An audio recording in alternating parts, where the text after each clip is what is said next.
Kung nagdurusa ang mabubuting tao, ito ba ang tinatawag nyo na kalayaan?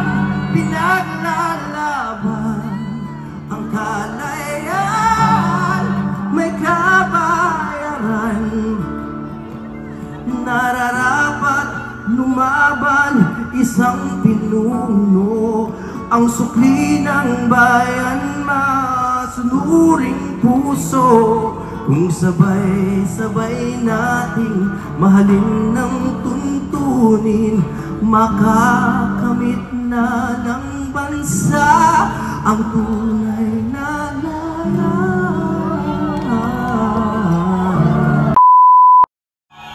Ang unang awitin ay para sa ating dating Pangulo na si Mayor Rody Duterte. At ang pangalawa ay para sa ating magiging susunod na Pangulo, Inday Sara. Ang una ko pong awitin, ang pamagat ay Ang Tunay na Laya. May tanong po ako sa inyo bago ako kumanta. Hindi po ako rallyista, ako po ay katulad nyo. Ako po ay talagang nagmamahal lang sa bayan. Hindi po ako masyadong pwedeng sumigaw dahil inaalagaan ko boses ko. Pero ang sumisigaw sa akin ang puso ko. Kailangan natin ng pagbabago. Meron po akong tanong, napakasimple. Malaya po ba tayo ngayon? Ako po ay talagang iwas na iwas sa politika. Lalo na nung pagkatapos ng ating administrasyon, paggalang lang sa bagong administrasyon, ako po ay tumahimik sa Facebook, sa Twitter, at kung saan-saan. Pero ngayon, nararamdaman nyo pa ba na maaari kayong magsalita? Na hindi na sensor, na hindi na delete, hindi nakakancel? Ako po ay isang artist, kahit nag-abogado na ako, I am an artist at heart. Napakahalaga sa akin ng malayang pamamahayag. Ano na lang ang gagawin natin kung ang magiging kulay ng bayan natin ay kapag may nagsalita ng konting kritisismo lamang, buburahin ka ng lipunan. Pwede ba yun?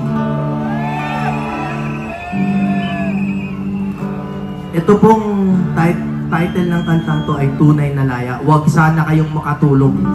Pakinggan yung maigi at malalaman nyo na ito ay may kabuluhan pa rin hanggang ngayon.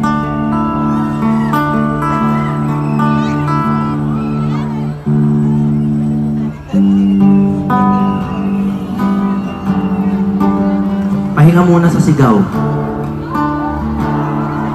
Pahinga nga eh.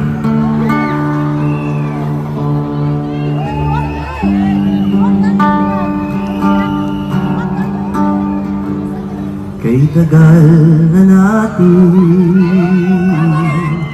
diwawalay,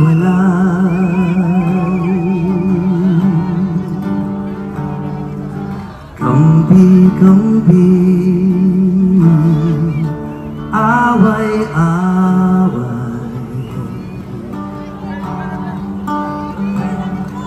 Tingnan mong tunay ang buhay ng masa, malayo pa sa malaya.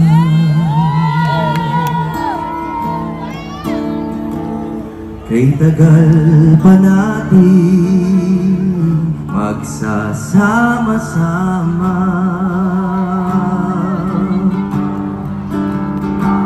simula pa lamang, kumbaga sa drama.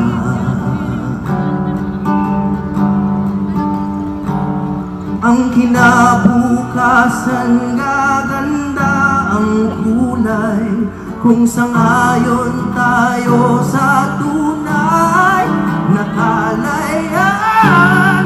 Pinaglalaban ng kalayaan, may kabayaran. Nararapat lumaban isang pinuno, ang sukli ng bayan, masunuring puso.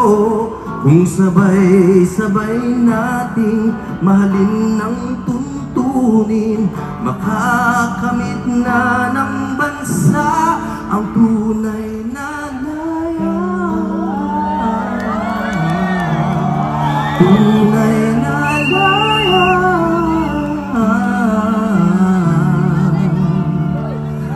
Malaya. Malaya ka ba? Alam niyo kung bakit? Kasi nagpabudol kayo eh. Kailan pa ba natin makikilala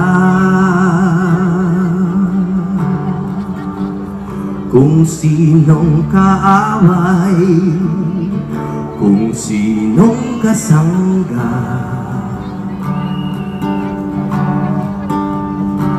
Sama-sama sino ang mag-aadya? Patago na tayong dinaya.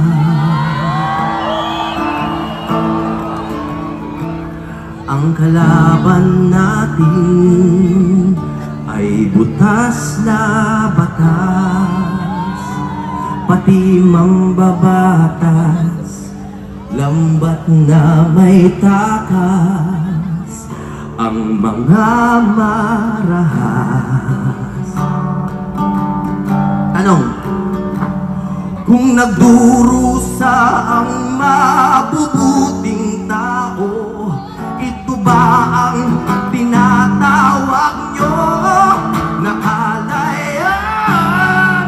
Pinaglalaban ang kalayaan, may kabayaran. Nararapat lumaban isang pinuno, ang sukli ng bayan, masunuring puso. Kung sabay-sabay nating mahalin ng tuntunin, makakamit na ng bansa ang tunay na laya. Tunay na laya.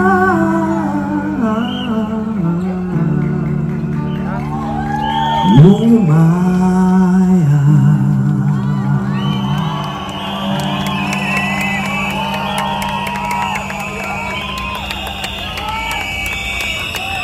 Alam nyo, hindi ko kayang hindi maiyak dahil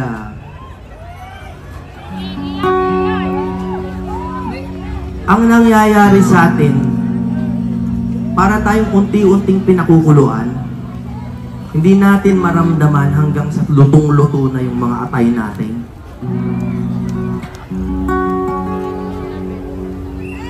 Ang kantang ito ay para po sa isang tao na hindi naman ako malapit na malapit, pero malapit po ang paniniwala ko sa kanya. Para sa akin po, noong araw, merong mga dugong bughaw, yung mga matataas sa atin, no, mga ilustrado. Nung dumating ho si Pangulong Duterte, parang nagkaroon ng bagong dugong bughaw. Naunawaan nyo, di ba, kung ano yung sinasabi ko? Nagkaroon ng bagong dugong bughaw na yung hari, hindi na yung mayayaman, kundi yung talagang representante ng taong bayan.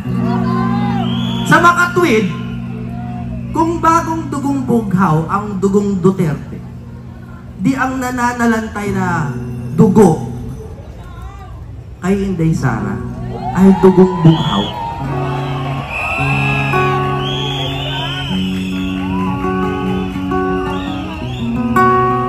Kailangan talaga pinapalit-palitan ng dugo ay parang transfusion. Hindi pwedeng yun ang yun, nabubulok eh.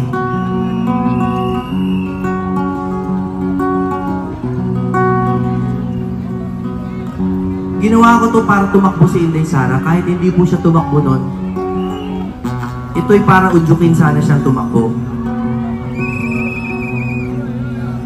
Nagsimula na ang pagbabagong hinihintay, katotohanan na ang naghaharing salaysay.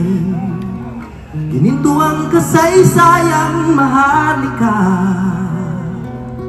na ibalik ng tunay na mandirigma. Bagong dugo ang dumadaloy sa bayan, walang bahid ng luma na kaharian. Mayroong pangako sa iyong dugong bughaw, walang ibang magtutulay kundi ikaw. Mahal ikang inday, ikaw ang may taglay, ikaw lang ang tulay. Mahal ikang inday, lahat sinisigaw, bagong dugong bughaw, mula sa akin na ngayon ikaw.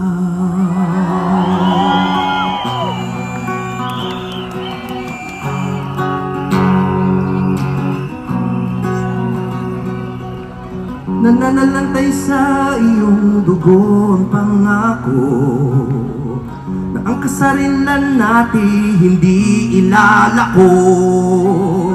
Ang bukas ay nakasalalay sa inyo, kailangan lang ang matamis mo na, oo. Mahal ikang inday, ikaw ang may taglay, ikaw lang ang tulay. Mahal ikang inday, lahat sinisigaw, bagong dugong bughaw, mula sa akin na ngayon ikaw.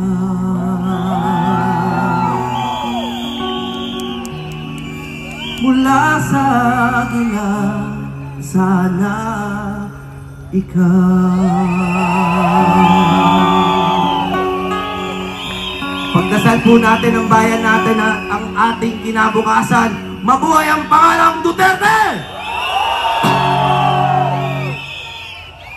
Duterte! Duterte!